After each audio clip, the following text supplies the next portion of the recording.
wabarakatuh. Jumpa lagi kita di mata pelajaran pendidikan agama Islam dan budi pekerti untuk jenjang SMA kelas 10 semester genap.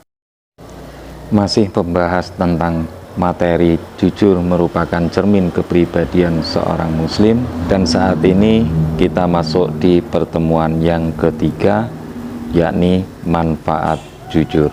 Ini adalah kompetensi dasar dan indikatornya. Pada saat ini kita akan meneliti lebih mendalam dari Quran surat Al-Maidah, At-Taubah, Al-Anfal, An-Nahl yang sudah kita pelajari di minggu-minggu sebelumnya. Untuk tujuan pembelajarannya, satu, meyakini bahwa jujur adalah ajaran pokok agama dengan baik dan benar. Yang kedua, menunjukkan perilaku jujur dalam kehidupan sehari-hari dengan baik dan benar. Dan yang ketiga, menganalisis manfaat kejujuran dalam kehidupan sehari-hari dengan baik dan benar. Yang keempat, menyajikan kaitan antara contoh perilaku jujur dalam kehidupan sehari-hari dengan keimanan penuh percaya diri. Untuk tujuan yang keempat ini nanti kalian diminta untuk presentasi. Perhatikan gambar berikut ini.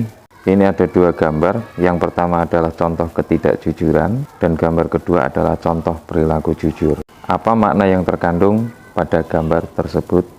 Makna gambar pertama adalah ketidakjujuran akan merugikan dan menghancurkan masa depan seseorang.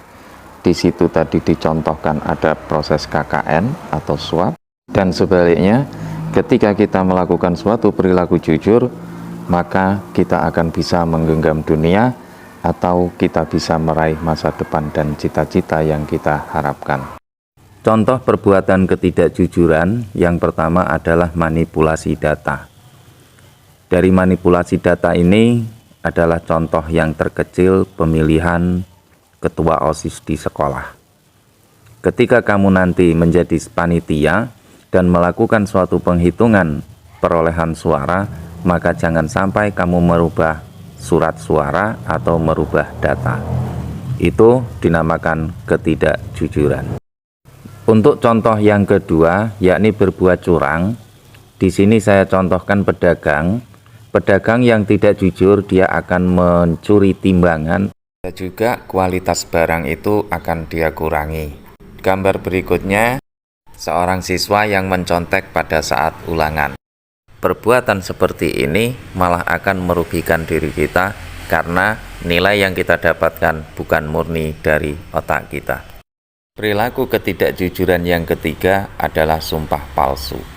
Jangan sekali-kali kita menggunakan sumpah palsu untuk menutupi kesalahan kita atau untuk berbohong terhadap orang lain.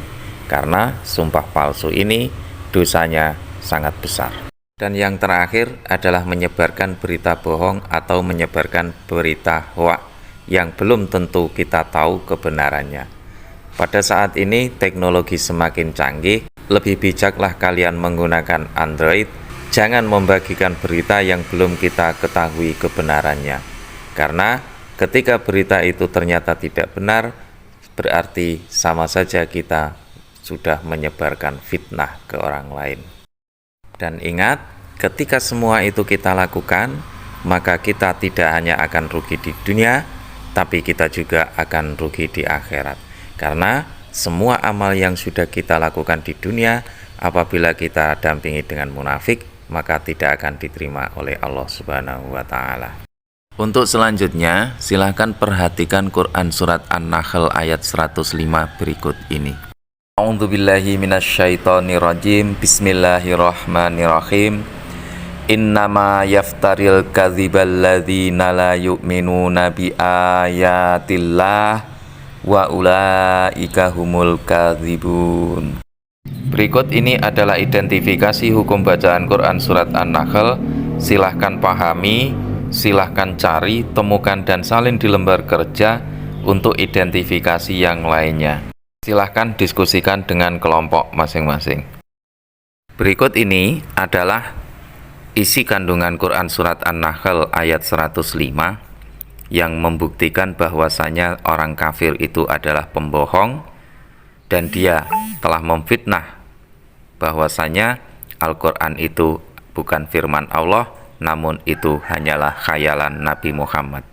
Padahal Nabi Muhammad itu adalah orang yang paling jujur, sempurna ilmu dan amalnya, kuat keyakinannya, dan paling terpercaya, sehingga dia dijuluki sebagai Al-Amin atau orang yang jujur.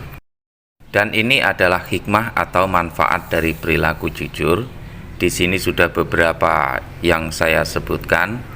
Namun, silahkan kalian browsing dan cari apalagi manfaat sifat jujur yang belum ada dalam catatan ini. Silahkan diskusikan bersama kelompokmu. Ini adalah bahan diskusi yang harus kalian selesaikan bersama kelompokmu. Silahkan dibahas, dan nanti hasil diskusi itu kalian presentasikan di depan kelas, dan kelompok lain harus menanggapi dan sifatnya wajib. Untuk kesimpulan kita kali ini, yang pertama, perilaku yang mencerminkan ketidakjujuran, yakni manipulasi data, berbuat curang, sumpah palsu, dan menyebarkan berita bohong. Dan beberapa manfaatnya, salah satunya adalah menambah keimanan dan ketakwaan kita kepada Allah, serta mengharapkan keridhaan dari Allah Subhanahu wa Ta'ala. Sampai di sini pertemuan kita kali ini. Semoga bermanfaat. Bila kurang jelas silahkan tanyakan secara offline. Billahi taufik wal hidayah. Wassalamualaikum warahmatullahi wabarakatuh.